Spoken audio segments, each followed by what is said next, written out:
আসলে আমাদের এখনকার যে দাবিটা ছিল ইঞ্জিনিয়ার ইশরাক হোসেনকে নিয়ে, সেটা তো আমাদের লিগ্যাল দাবি। 2020 সালে যে নির্বাচনটা হয়েছিল, সেই নির্বাচনে ইঞ্জিনিয়ার ইশরাক হোসেন বিপুল ভোটে জয় হয়েছিলেন। কাজে তার এই ধারাবাহিকতায় তাকে জয়ী ঘোষণা করার কথা, কিন্তু স্বৈরাচার শেখ হাসিনা তাকে জয়ী ঘোষণা না করে ভোট কু করে অন্যায়ভাবে অবৈধভাবে তার দোসর তাপসকে অন্যায়ভাবে মেয়র ঘোষণা করেন। আমরা সবাই জানি, ঢাকাবাসী জানি, সারা বাংলাদেশের মানুষ জানে, লক্ষাধিক ভোটের ব্যবধানে ইঞ্জিনিয়ার ইশরাক হোসেন জয় হয়েছিল। তার প্রতি অন্যায়ভাবে তাকে পরাজিত ঘোষণা করে। আমাদের এটা ন্যায্য দাবি এবং কোর্টের রায় আছে, আমরা আইনের প্রতি শ্রদ্ধাশীল। কোর্ট যে রায় দিয়েছে সে রায়কে তারা মানে নাই, কিন্তু কোর্ট রায় দিয়েছে, তাকে তার কোনো বাধা নাই, কাজে উনি মেয়র হতে পারবেন।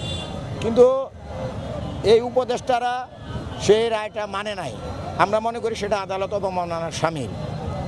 আর পাশাপাশি আমাদের যে জাতীয় নির্বাচন, অ্যাকচুয়ালি আমরা দীর্ঘ 17 বছর আন্দোলন করেছি কিন্তু জাতীয় নির্বাচনের জন্য। আমরা জাতীয় নির্বাচনের জন্য, কারণ বিগত স্বৈরাচার শেখ হাসিনা 2009, 2014, 2018, 2022 সালে যে নির্বাচনগুলি করেছে, 24 সালে প্রত্যেকটা নির্বাচন অন্যায়ভাবে করেছে, ভোট করেছে, ভোটারবিহীন নির্বাচন করেছে। আপনারা জানেন যে 153 জন এমপি বিনা প্রতিনিধিত্ব হয়েছে, কারণ তখন নির্বাচন হয় নাই।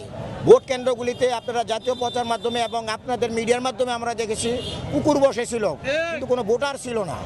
তো আমরা সেই প্রক্রিয়া করে অন্যায়টাকে প্রতিবাদ করে দীর্ঘ 17 বছর আন্দোলন করে আমাদের একটা দাবি, নিরপেক্ষ নির্বাচন। কাজে আমরা নিরপেক্ষ নির্বাচন চাই।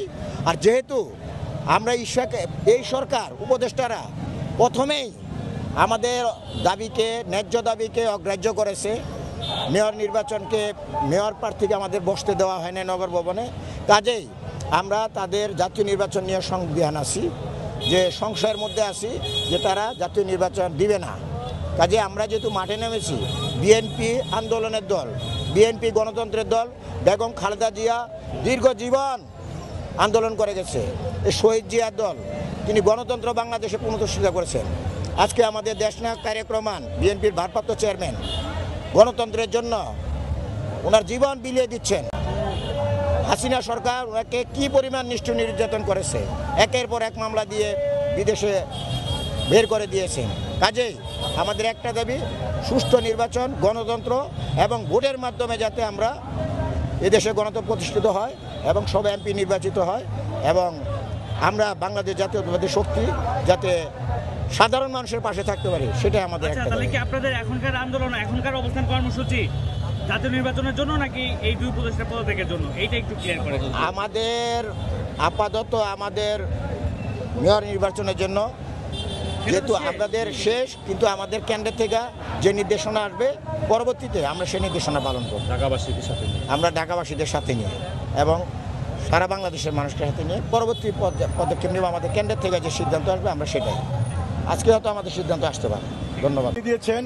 আসলে তো এদেশের সরকার চালাচ্ছে তারা, তাহলে বিএনপি কিভাবে বা আমরা সাধারণ জনগণ, হ্যাঁ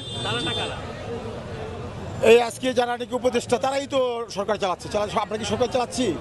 তা তো অবশ্যই উপদেষ্টাই তো সরকার চালাচ্ছেন, হ্যাঁ। তো আপনারা কোনো নির্দিষ্ট দলকে বা কোনো ব্যক্তিকে সরকারের বাইরে, উপদেষ্টার বাইরে কাউকে কি নির্দেশনা দিচ্ছেন কিনা? এটা আপনার হইলো যেমন আসিফ নজরুল, আসিফ, তারপর হলো এই সার্জিস, তারাই এই হত্যার মধ্যে তারা এই দেশের মানুষকে জিম্মি করে ক্ষমতা কুক্ষিগত করার একটা অপচেষ্টা এই জায়গায় তাদের প্রয়াস আমরা দেখতে পাচ্ছি। আপনারা আন্দোলনটা আসলে কতদিন পর্যন্ত চলমান রাখবেন?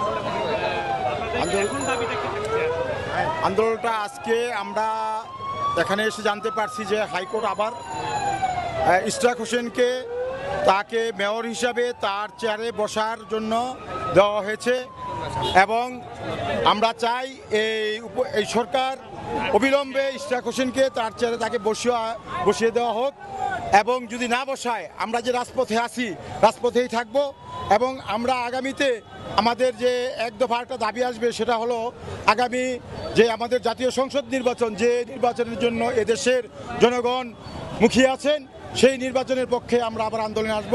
এখন আমাদের সামনে, আপনাদের সামনে আমাদের বড় ভাই, আমাদের নেতা